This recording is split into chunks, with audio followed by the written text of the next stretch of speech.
Durante meu tempo trabalhando no Google, no Facebook ou na Disney, uma das minhas atribuições como cientista de dados era justamente entrevistar outros candidatos para a área de Data Science Analytics. E o que eu vou falar hoje para vocês é o que eu aprendi entrevistando mais de uma centena de candidatos, do que você deve e o que você não deve fazer na hora que você estiver se candidatando a uma vaga de Data Science Analytics. A primeira coisa que acontece direto e que você tem que evitar a todo custo é usar respostas prontas. Como entrevistador, para mim fica muito claro saber quem está usando uma resposta pronta que ela pegou da internet ou uma resposta padrão. A mais comum delas é quando eu pergunto: mas por que você está saindo da empresa que você está e você quer vir trabalhar conosco? E a grande maioria dos entrevistados fala exatamente a mesma coisa. Eu estou saindo da minha empresa porque eu não me sinto desafiado o suficiente e eu quero ir para um lugar mais desafiador. E essa não apenas é uma resposta que obviamente é pronta, como é uma resposta péssima para você dar numa entrevista de emprego. Por quê? Porque no ambiente de Data Science Analytics é um ambiente que você tem que trabalhar de uma maneira muito autônoma e proativa. A primeira coisa que me vem à cabeça é: então quer dizer que é o meu trabalho ou o trabalho do seu gerente criar desafios para você e não você ser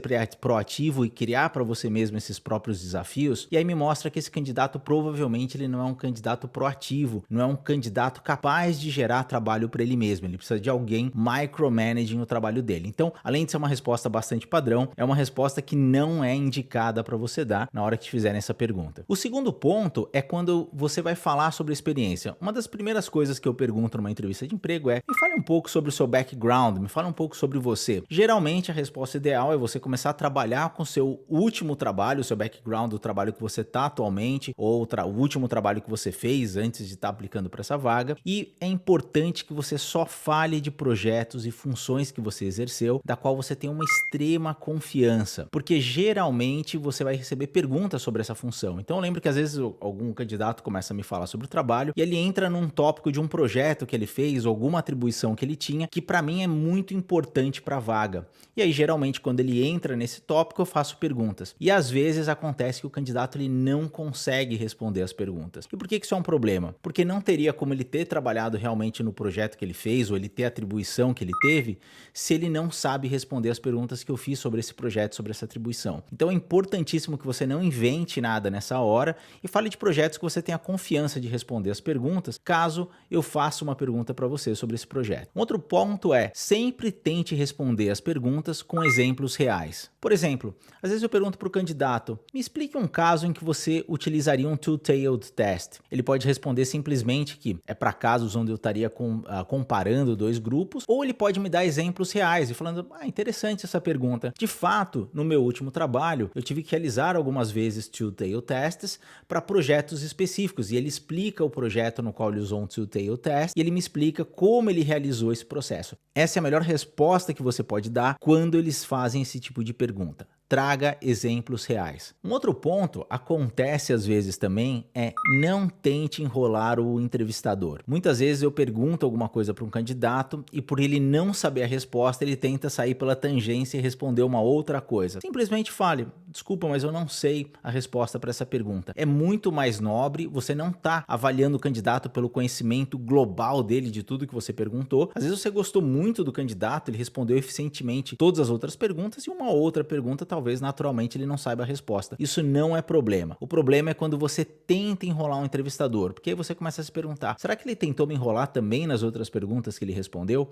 Então sempre fale a verdade sem tentar enrolar o entrevistador. Um outro ponto extremamente importante que pouquíssimos candidatos trazem, e para empresas como Google, Disney, Facebook ou qualquer grande empresa de tecnologia, as FANGs, é extremamente importante, é falar sobre o XFN, seu Work with XFNs, ou seja, seu trabalho com os Cross-Functional Partners. São as pessoas que vão estar trabalhando com você dentro da empresa. Dentro de uma grande empresa, você vai trabalhar com diversos departamentos, e o profissional de Data Science Analytics ele vai estar envolvido com esses departamentos em muitos projetos, e aí você tem que trazer ver exemplos de quão eficiente você é nesse trabalho com os cross-functional partners, que são as pessoas que você vai estar trabalhando no seu dia a dia. Então, por exemplo, a gente criou um projeto para um cliente específico, você às vezes vai envolver o Creative Shop, você vai envolver o time de Sales, você vai envolver talvez um outro time de mensuração, talvez uma outra pessoa da mesma área que tem uma experiência maior naquele projeto vai estar trabalhando com você, e esses são os seus XFNs, os seus Cross-Functional Partners.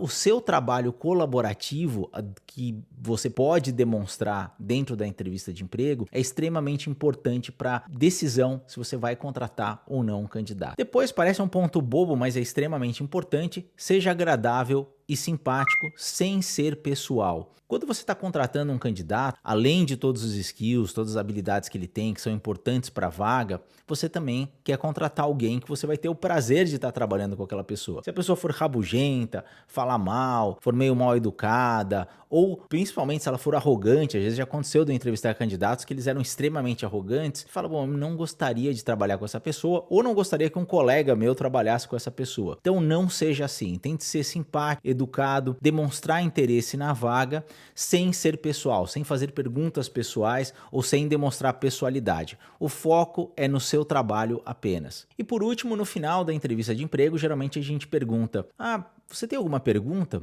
Você quer me fazer alguma pergunta a respeito da vaga? Nessa hora, não pergunte sobre salários, sobre benefícios, sobre se você pode ou não trabalhar de casa, por dois motivos. Primeiro, que essa é uma pergunta para o pessoal do RH. E depois que você tem uma oportunidade nessa hora de aprender muito mais sobre a função, aprender muito mais sobre o time, os desafios que você vai ter no trabalho se você for contratado. Então, aproveite esse momento para demonstrar interesse pela vaga. Pergunte assim, quais seriam minhas atribuições no dia a dia? Ou quais os desafios que eu teria, que você acha que eu teria, alguém que vai ser contratado pela essa função teria. Então é isso, gente. Lembre-se bem, seja simpático, não use respostas prontas. Claro que as habilidades todas você vai ter que ter para a função, então não entrei nos detalhes aqui de Python, de SQL, de Tableau, de análise. Isso vão ser etapas diferentes dentro da entrevista.